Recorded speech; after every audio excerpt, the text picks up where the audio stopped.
Hi, everyone, and welcome to the Child Anxiety Fact Podcast. My name is Dawn Friedman, and I'm the owner of Child Anxiety Support, a membership for parents of anxious kids. I have my master's in clinical counseling and additional postgraduate training in child anxiety disorders, including exposure and response prevention and the Supportive Parenting for Anxious Childhood Emotions program, or SPACE program, which was designed by Dr. Ellie Lebowitz of the Yale Child Study Center. I'm also certified in infant-toddler mental health. FACT stands for Frequently Asked Questions, and each week I'll be answering your questions about childhood and teen anxiety. Let's get started. Hi, everyone. This week's question is, when should I be concerned about my child's anxiety? This is an interesting question because generally people don't ask it unless they're already concerned, and they're wondering if they're overreacting, which obviously points to some anxiety on the part of the parent. I do sometimes hear from parents who are concerned about their child's anxiety, and then a thorough assessment shows that their child doesn't have anxiety, or at least not clinical levels of anxiety. Because, of course, we all have anxiety, or at least we should, because anxiety is part of being a healthy, functioning human.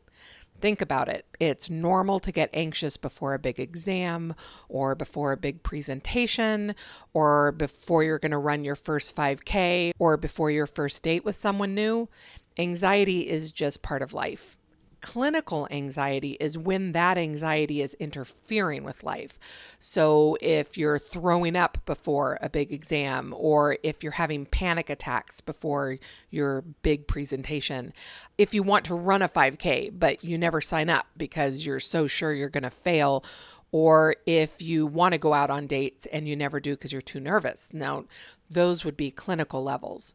But back to that worried parent who is maybe worried even though their child isn't showing clinical levels. Well, I think that worry needs attention too. And again, it's not uncommon. So let me break this question down a little more.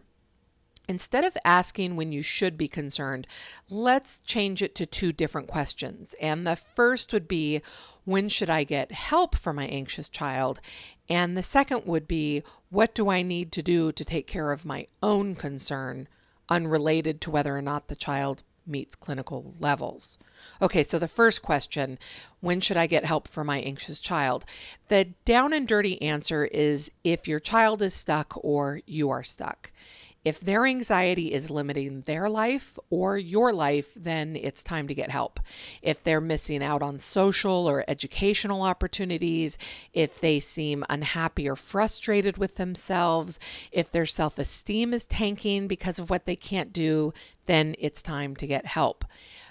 And if you are missing out on social or educational or work opportunities, if you can't go have coffee with friends because your child melts down, or if you are having to miss work because the school is calling about your child's anxiety, or if you are just so nervous about them that you're losing sleep, then it's time to get help.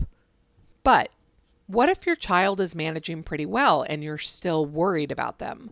What if they're able to do the things, all those things I listed, but you see them struggle and the struggle is upsetting to you or scares you?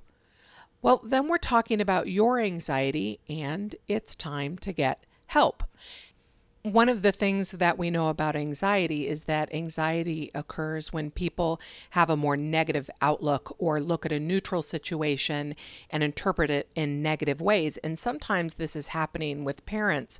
So again, they'll tell me that they're concerned about their child's anxiety, and we do an assessment, and the child is not actually anxious, but it's clear that the parent is experiencing them as anxious because the parent has anxiety. So they're reporting things more negatively. And when we look at them from an objective clinical point of view, we see the kid's functioning is fine, but they are struggling because to struggle is part of being human, like I said. So the child might be anxious before they have to speak in front of the class, and they maybe get a tummy ache and they're worried about it and they fret a little bit, but they're able to do it.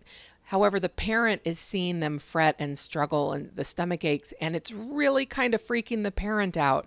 Well, that's the parent's anxiety. But I don't want to act like that means it's not real, because of course it's real. It's just real for the parent, and that deserves attention. Happily, anxiety treatment is a family affair. So if you're concerned, it makes sense that you should get help. And as I've said previously, research shows that when you get help, it will help your child. So I'd say the first step is for you to get help. And then in the context of you getting help, you can start to figure out if your child needs their own individualized support. I'll talk about finding a counselor for your child in a future episode. But let's focus on what you getting help can mean for your family. This is the wonderful thing about a parent getting help for their child's anxiety. Your child is part of the family system. And the research shows that the family system needs to shift in order for your child's anxiety to shift. The shifts we recommend in anxiety treatment really come down to helpful boundaries that support instead of accommodate anxiety.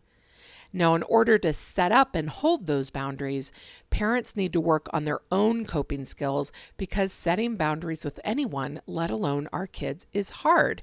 And at first, we're sure to feel anxious about it. But feeling anxious is how we overcome anxiety. I'm simplifying things a lot here, but I hope you catch my drift. When the parent changes, the family system changes.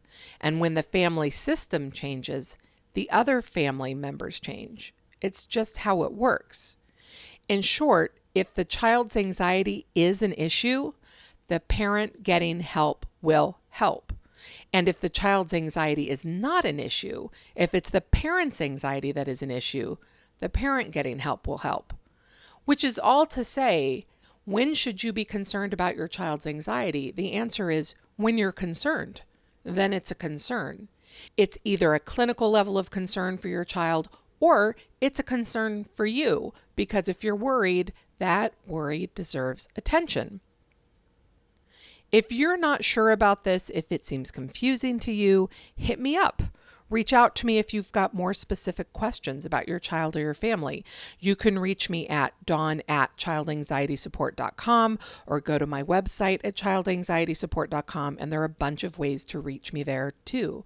But again, I think it's really important that we acknowledge that when it comes to family systems, the parents are part of the system, the child is part of the system, and anytime we introduce more supports and information and interventions into one part of the family system, the whole system shifts. And you, as the most powerful person in the system, although I know sometimes when we're dealing with child anxiety, we can feel pretty powerless, but you've got the power to shift things in your family. You just need the information so you know how to shift things, and the support so that you're able to shift things. And I promise you that things will change. Anyway, I appreciate you tuning in. Thank you so much for tuning in this week. If you have a question you would like me to answer on the show, please go to childanxietysupport.com/FAQ. And if you'd like to learn more about the Child Anxiety Support membership, please go to childanxietysupport.com. The membership offers courses, live events, and community to help you design a personalized program to free your family from the trap of child anxiety. I hope you'll consider subscribing to the podcast and sharing it with any friends or family who you think might find it helpful. You can get more of my child anxiety content over at Instagram, where I'm Dawn Friedman, MSED, or on Facebook at the Child Anxiety Support page. Thanks again, and have a great week.